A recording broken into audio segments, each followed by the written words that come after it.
कश्मीर में आतंकवाद के खिलाफ बड़ी कामयाबी मिली है। पुलवामा में लश्कर कमांडर अबू दुजाना समेत 2 आतंकी मारे गए। इस तरह लश्कर का टॉप कमांडर अबू दुजाना और उसका साथी मारा गया। सुरक्षा बलों ने घंटों चली मुठभेड़ के दौरान दोनों आतंकियों को जहन्नुम पहुंचा दिया। जम्मू कश्मीर के पुलवामा जिले के हकरीपोरा गांव के एक घर में अबू दुजाना और उसका साथी आरिफ लिलहारी छुपा हुआ था। सुबह के वक्त मुठभेड़ शुरू हुई। दोनों तरफ से भारी गोलीबारी हुई। सुरक्षा बलों ने उस घर को ही उड़ा दिया जिसमें दुजाना छुपा हुआ था। जम्मू कश्मीर पुलिस के आईजी मुनीर खान के मुताबिक अबू दुजाना को सरेंडर करने को कहा गया। उसके घर के मालिक और इलाके की मस्जिद के लाउडस्पीकर्स के जरिए उसे सरेंडर करने को कहा गया, लेकिन उसने सरेंडर नहीं किया और गोलियां चलाने लगा। इसके बाद उसे खत्म करने का फैसला लिया गया। आतंकियों को खत्म करने के लिए हुए ऑपरेशन में कई दिक्कतें आई। आईजी मुनीर खान के मुताबिक स्थानीय लोगों ने ऑपरेशन में बाधा डालने की कोशिश की। इस दौरान एक नागरिक की भी मौत हो गई। We started firing and the quantum of fire from their side was very heavy today. It was retaliated and both were neutralized. After the operation was over, properly the bodies were identified. The people on the behest of these militants, maybe coercion or threatening, they tend to come in between the operating parties and the militants, and that's how they get injured or killed. Operation में सेना की 15वीं core शामिल थी। 15 corps के GOC JS Sandhu के मुताबिक अबू दुजाना पिछले कुछ महीनों से आतंकवादी गतिविधियों में बहुत ज्यादा सक्रिय नहीं था, बल्कि इन दिनों वो अपनी अय्याशियों में मग्न था। He was not involved in too many operations. Like the IGP mentioned, he was more of a nuisance. He was more involved in coercion and not many in terms of terrorist acts. So he was more of only enjoying himself here, जिसको हम कहते हैं ना कि वो अय्याशी कर रहा था यहाँ पर। लश्कर कमांडर अबू कासिम के मारे जाने के बाद दुजाना लश्कर का टॉप कमांडर बन गया था। अबू दुजाना पर 30 लाख रुपए का इनाम था। दुजाना हिजबुल कमांडर बुरहान वानी के जनाजे में भी शामिल हुआ था। अबू दुजाना 2 साल में सुरक्षा बलों को 7 बार चकमा दे चुका था। दुजाना मई महीने में पुलवामा से फरार होने में भी कामयाब हुआ था। इस साल अब तक 119 आतंकी मारे जा चुके हैं। पिछले 13 महीने में 5 आतंकी कमांडर्स को भी ढेर किया जा चुका है। अब केवल 6 मोस्ट वांटेड आतंकी बचे हैं। लश्कर के टॉप कमांडर अबू दुजाना के मारे जाने को सुरक्षा बल बड़ी कामयाबी मान रहे हैं। जम्मू कश्मीर के डीजीपी SP वैद ने जी न्यूज से बातचीत में कहा कि अबू दुजाना कई बार सुरक्षा बलों को चकमा देकर फरार हो चुका था। SP वैद ने कहा कि इस पाकिस्तानी आतंकी ने कश्मीर में आतंक फैला रखा था, इसीलिए उसका मारा जाना बड़ी कामयाबी है। 2 डेड बॉडीज रिकवर हुई हैं। एक अबू दुजाना की है और एक आरिफ है जो ललहार का रहने वाला है। तो ये काफ़ी बड़ी उपलब्धि है, काफ़ी बड़ी अचीवमेंट है सिक्योरिटी फोर्सेस के लिए, क्योंकि ये पाकिस्तानी टेररिस्ट बहुत अरसे से यहाँ था और काफ़ी टेरर उसने लोगों में तक फैलाया हुआ था। जम्मू कश्मीर के पूर्व मुख्यमंत्री और नेशनल कॉन्फ्रेंस के नेता फारूक अब्दुल्ला ने दुजाना के सवाल पर व्यंग्य भरे लहजे में कहा कि ये बहुत बड़ी कामयाबी है और इससे राज्य में शांति बहाल होगी। वहीं गृह राज्य मंत्री हंसराज अहीर ने कहा कि पाकिस्तान से आने वाले आतंकियों को गोली मिलेगी। अहीर ने कहा कि कश्मीर में शांति स्थापना के लिए आतंकियों का खात्मा जरूरी है। बहुत अच्छी बात है।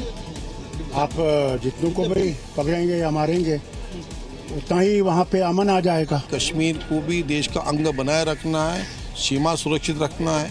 इसमें जो भी आतंकी बीच में आएगा उसका ये हश्र होगा। जो अलगाववादी देश के खिलाफ काम करेगा उस पर कार्रवाई होगी, अरेस्ट होगा।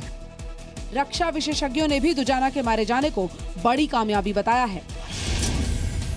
अबू दुजाना का मारे जाने की जो खबर है हिंदुस्तान की सिक्योरिटी के फोर्सेस के लिए बहुत ही बड़ी शानदार उपलब्धि है।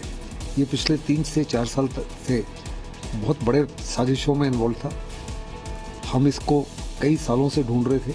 ये बहुत खतरनाक आतंकवादी लीडर था। 6 दफे ये सिक्योरिटी फोर्सेस के घेरे से भाग चुका था और अंत में इसको न्यूट्रलाइज कर दिया गया।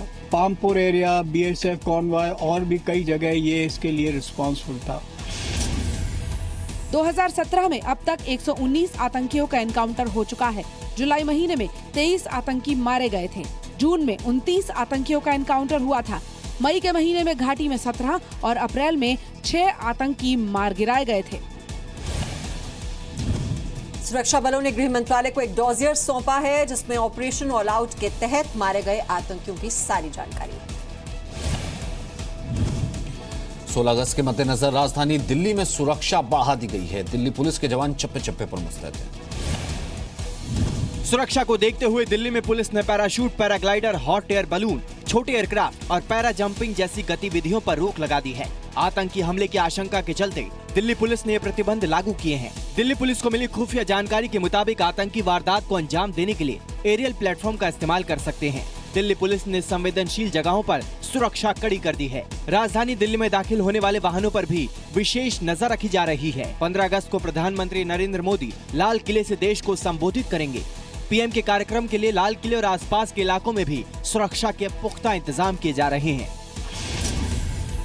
मोदी की सुरक्षा व्यवस्था की निगरानी जर्मनी में बने 200 मेगापिक्सल के सीसीटीवी कैमरे से होगी। प्रधानमंत्री के लाल किले तक पहुंचने वाले रूट पर उच्च गुणवत्ता के करीब 1282 कैमरे लगाए जाएंगे। सभी कैमरों के लिए लाल किले के अंदर एक स्पेशल कंट्रोल रूम बनाया जाएगा। पीएम की सुरक्षा में पहली बार 200 मेगापिक्सल के सीसीटीवी कैमरे का इस्तेमाल होगा। इस सीसीटीवी की मदद से 1 किलोमीटर तक की गतिविधियों पर नजर रखी जा सकेगी। ये सब सुरक्षा का इंतजाम 15 अगस्त के लिए किए जा रहे हैं। असम में हर साल आने वाली बाढ़ का स्थायी समाधान खोजने की कवायद शुरू हो गई है। खुद पीएम नरेंद्र मोदी ने असम पहुंचकर इस अभियान पर चर्चा की शुरुआत की। प्रधानमंत्री नरेंद्र मोदी ने आज पूर्वोत्तर राज्य असम में बाढ़ प्रभावित इलाकों का जायजा लिया। प्रधानमंत्री आज सुबह गुवाहाटी पहुंच गए। पीएम ने यहां मंत्री और अधिकारियों के साथ 2 बैठक की और असम में हर साल आने वाले विनाशकारी बाढ़ से निपटने के उपायों पर चर्चा की। पीएम की पहली बैठक में असम के मुख्यमंत्री सर्बानंद सोनोवाल और वित्त मंत्री के साथ ही कई बड़े अधिकारी मौजूद रहे, जबकि दूसरी बैठक में बीजेपी के सहयोगी दलों बोडोलैंड पीपुल्स फ्रंट और असम गण परिषद के नेता शामिल हुए। दोनों ही बैठक में असम में हर साल आने वाले बाढ़ के स्थायी समाधान पर चर्चा की गई। इससे पहले पीएम ने असम में बाढ़ की वजह से जान गंवाने वाले लोगों के परिजनों को 2-2 लाख रुपए आर्थिक मदद देने का ऐलान किया। साथ ही गंभीर रूप से घायल लोगों को 50-50 हजार रुपए दिए जाएंगे। असम में बाढ़ से अब तक 83 लोगों की जान जा चुकी है। असम में बाढ़ की चपेट में आने से करीब 10 लाख लोग प्रभावित हुए हैं।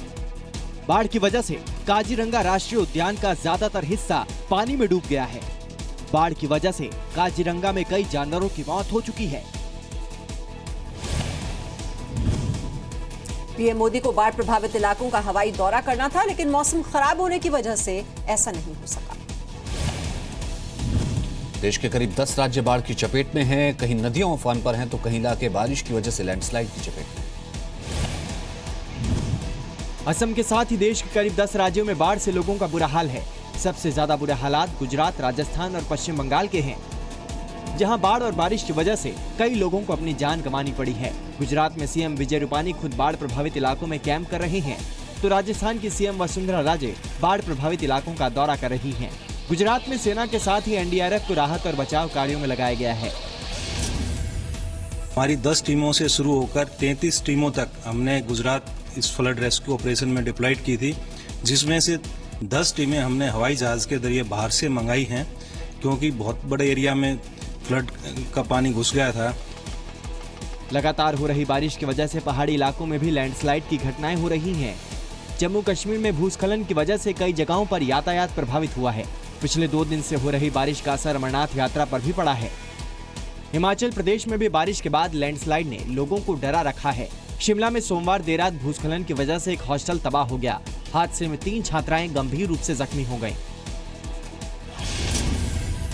रात के 11 बजे, 11:30 बजे अचानक से मैं अपने रूम में बैठी थी मैं अपने मोबाइल पे कुछ चेक कर रही थी और अचानक से मुझे लैंडस्लाइड की आवाज आई और मैं भागती साथ वाले रूम पे गई। हमें लगा कि लैंडस्लाइड हो गया है। ऊपर से लड़कियां दौड़ के आने स्टार्ट हो गई और हमारे से लॉक भी नहीं खुल पा रहा था, क्योंकि हम इतने घबरा गए थे कि हमारे से चाबी भी नहीं लग पा रही थी लॉक में।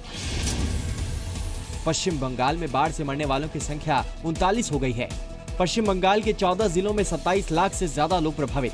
बारिश की वजह से गुजरात की 6 ट्रेन रद्द, 4 ट्रेन का रूट डाइवर्ट। राजस्थान और ओडिशा में भी बाढ़ की वजह से यातायात प्रभावित।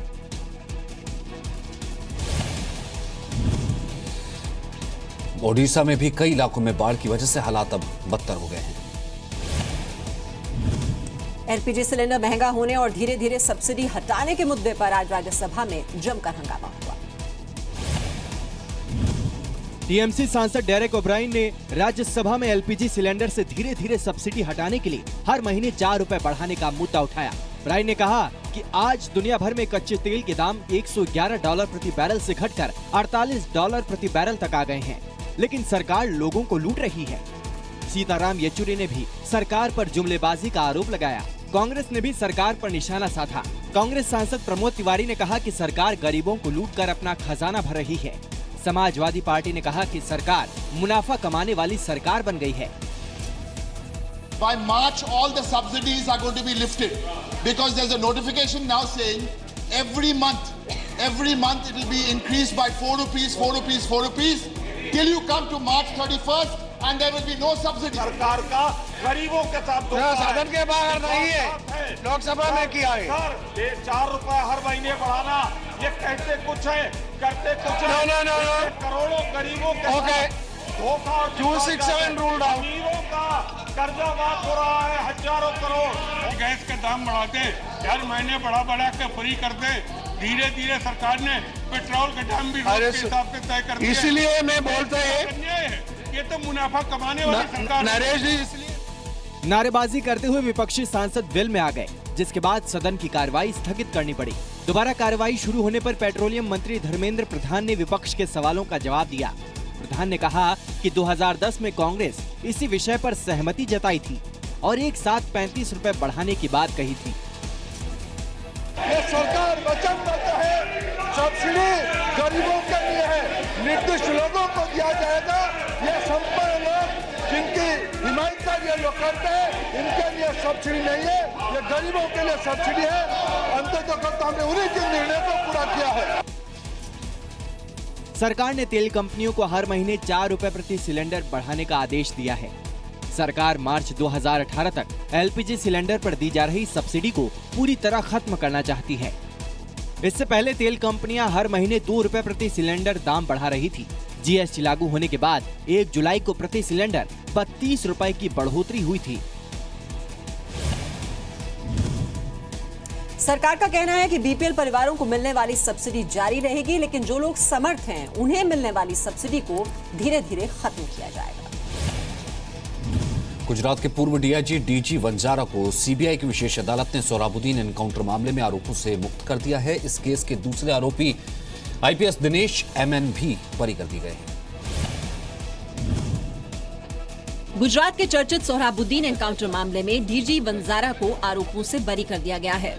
सीबीआई की विशेष अदालत ने गुजरात के पूर्व डीआईजी वंजारा के साथ ही आईपीएस दिनेश एमएन को भी मामले में बरी किया है। दोनों ही अधिकारियों पर फर्जी एनकाउंटर का आरोप था, जिन्हें सबूत के अभाव में कोर्ट ने बरी किया है। ऑनरेबल कोर्ट ने मुझे और दिनेश एमएन को दोष मुक्त जाहिर किया है। ये मेरे लिए बहुत ही खुशी का विषय है। इसके लिए मैं ईश्वर का आभारी हूँ। गुजरात के पूर्व डीआईजी डीजी वंजारा 1987 बैच के आईपीएस अधिकारी हैं। वंजारा गुजरात क्राइम ब्रांच के साथ ही गुजरात एटीएस के प्रमुख भी रहे हैं। साथ ही पाकिस्तान की सीमा से सटे बॉर्डर रेंज के आईजी भी रह चुके हैं। वंजारा 2002 से 2005 तक अहमदाबाद में डीसीपी भी रहे। वंजारा को फर्जी एनकाउंटर के आरोप में साल 2007 में गुजरात सीआईडी ने गिरफ्तार किया था। सितंबर 2014 में मुंबई की अदालत ने वंजारा को सोहराबुद्दीन तुलसीराम प्रजापति के फर्जी मुठभेड़ मामले में जमानत दे दी थी। मुंबई जेल में रहते हुए वंजारा ने साल 2013 में अपने पद से इस्तीफा दे दिया था। सोहराबुद्दीन मध्य प्रदेश के उज्जैन का रहने वाला हिस्ट्री शीटर था। गुजरात पुलिस ने 26 नवंबर 2005 को सोहराबुद्दीन को एनकाउंटर में मार गिराया। सोहराबुद्दीन की पत्नी कौसर बी को भी गुजरात पुलिस ने मुठभेड़ में मार गिराया। सोहराबुद्दीन पर 90 के दशक में हथियारों की तस्करी का मामला दर्ज था। सोहराबुद्दीन पर मार्बल व्यापारियों से हफ्ता वसूली और हत्या का मुकदमा भी दर्ज था। मामले में आरोप से बरी हुए दूसरे आरोपी दिनेश एमएन फिलहाल राजस्थान में स्पेशल ऑपरेशन ग्रुप में आईजी के पद पर तैनात है। बधिर ओलंपिक्स में 5 मेडल जीतकर वतन लौटे खिलाड़ियों ने अनदेखी से नाराज होकर दिल्ली एयरपोर्ट पर धरना दिया। बधिर ओलंपिक में खिलाड़ियों का प्रदर्शन शानदार रहा, लेकिन अपने ही देश में इन खिलाड़ियों की अनदेखी हो रही है। 5 मेडल जीतकर वतन लौटे इन खिलाड़ियों के स्वागत के लिए दिल्ली एयरपोर्ट पर कोई मौजूद नहीं था। अपने देश में ही इस तरह की अनदेखी से ये लोग नाराज हो गए और एयरपोर्ट से बाहर आने से ही इनकार कर दिया। ये खिलाड़ी 1 गोल्ड समेत 5 मेडल जीतकर लौटे हैं। खिलाड़ियों के स्वागत के लिए खेल मंत्रालय की तरफ से कोई प्रतिनिधि नहीं पहुंचा था। और हम लोगों ने ये इंडिया का नाम रोशन किया है, ये हमारा खुद का नाम रोशन नहीं किया है। हमने जो इंडिया का नाम पूरे वर्ल्ड के अंदर रोशन किया है, तो क्या सरकार का दायित्व तो नहीं बनता है कि वो यहाँ पे हमारी ये डेफ जो ओलंपियन जो है तो उसको रिसीव करने के लिए या थैंक्स गिवन करने के लिए हम लोग खेल मंत्री का वेट कर रहे हैं, या सरकार की ओर से कोई भी बंदा, कोई भी सरकार की ओर से कोई भी ऑफिसर यहाँ पे आए, हमें मिले, हमारी ये जो डेफ प्लेयर हैं उनको धन्यवाद किए। हमने सुबह से फोन किया तो सब लोगों से, सबसे वहाँ से यही मैसेज आ रहा है कि वो अवेलेबल नहीं है। बधिर ओलंपिक 2017 का आयोजन टर्की में किया गया था। इसकी शुरुआत 18 जुलाई 2017 से हुई थी और ये 30 जुलाई 2017 को खत्म हुआ था। इस बार के बधिर ओलंपिक में कुल 97 देशों ने हिस्सा लिया था। भारत के खिलाड़ियों ने शानदार प्रदर्शन करते हुए 1 गोल्ड, 1 सिल्वर और 3 ब्रॉन्ज मेडल जीते। ओलंपिक्स में 1 मेडल को तरसते हुए देश को 5 मेडल दिलाने वाले खिलाड़ियों की इस तरह अनदेखी खिलाड़ियों के मनोबल को कमजोर करती है। पाकिस्तान को आज करीब 1 हफ्ते बाद अंतरिम प्रधानमंत्री मिल जाएगा। पाकिस्तान के राष्ट्रपति ममनून हुसैन ने नए पीएम के चुनाव के लिए आज नेशनल असेंबली की बैठक बुलाई है। नवाज के इस्तीफे के बाद खाली हुई पाक पीएम के पद पर आज नए पीएम का चुनाव हो जाएगा। पाकिस्तान के राष्ट्रपति ममनून हुसैन ने पाक के नए पीएम के चुनाव के लिए नेशनल असेंबली की बैठक बुलाई है। हालांकि चुनाव में पाकिस्तान मुस्लिम लीग नवाज के उम्मीदवार शाहिद अब्बास खाकान का जीतना करीब करीब तय है। पीएमएलएन के पीएम उम्मीदवार शाहिद अब्बास खाकान नवाज शरीफ के भरोसेमंद नेताओं में शामिल हैं। शाहिद अब्बास मूल रूप से कराची के रहने वाले हैं, लेकिन फिलहाल पाकिस्तान की मर्रे सीट से नेशनल असेंबली के सदस्य हैं। राजनीति में आने से पहले अब्बास इंजीनियर रह चुके हैं। 1988 बम ब्लास्ट में पिता की मौत के बाद अब्बास राजनीति में आए। अब्बास नवाज शरीफ सरकार में कैबिनेट मंत्री भी रह चुके हैं। इससे पहले शाहिद अब्बास खाकान के विरोध में विपक्ष अपना कोई साझा उम्मीदवार नहीं खड़ा कर सका, इसलिए अब्बास के विरोध में 5 पार्टियों की तरफ से 5 अलग अलग उम्मीदवार चुनाव लड़ रहे हैं। ऐसे में असेंबली में सबसे ज्यादा सीटों वाली पीएमएलएन के उम्मीदवार अब्बास का चुना जाना महज औपचारिकता है। पाकिस्तान के पीएम नवाज शरीफ पर मनी लॉन्ड्रिंग और भ्रष्टाचार का आरोप है। नवाज पर पीएम रहते हुए लंदन में बेनामी संपत्ति बनाने का आरोप। मामले की जांच के लिए पाकिस्तान सुप्रीम कोर्ट ने जीआईटी का गठन किया था। जीआईटी ने 10 जुलाई 2017 को सुप्रीम कोर्ट को अपनी रिपोर्ट सौंपी थी। नवाज के उत्तराधिकारी शाहिद खकानी पर भी 220 अरब रुपए के घोटाले का आरोप है। यमन की राजधानी सना में सोमवार को 3 साल की बच्ची से दुष्कर्म करने के दोषी को सरेआम गोली मार दी गई। ये तस्वीरें यमन की राजधानी सना की है। सैकड़ों लोगों की भीड़ 3 साल की बच्ची से दुष्कर्म और हत्या के दोषी को दी गई मौत की सजा को देखने आई थी। 41 साल के मोहम्मद अल मगराबी नाम के शख्स को 3 साल की बच्ची की दुष्कर्म के बाद हत्या करने का दोषी ठहराया गया था। अदालत ने उसे मौत की सजा सुनाई थी। पुलिस ने दोषी को मौत की सजा देने के लिए सरेआम गोली मारने का फैसला लिया। मगराबी के दोनों हाथ बांधकर तहरीर चौक पर लाया गया। इस दौरान मौत का ये मंजर देखने के लिए सैकड़ों लोग इकट्ठा हो गए। कोई बिजली के खंभों पर चढ़ गया तो कोई छत पर खड़ा होकर ये सब देखने लगा। पुलिस ने मगराबी को जमीन पर लेटाकर 5 गोलियां मारी। यमन की राजधानी सना 2015 से इस्लामिक कट्टरपंथियों के कब्जे में है। शरिया कानून के हिसाब से यहाँ अक्सर ऐसे अपराधों के लिए इसी तरह की सजा दी जाती है। सजा को लेकर कानून में कोई स्पष्टता नहीं है। तो बच्चे के पिता ने दोषी को सजा दिए जाने पर खुशी जताई।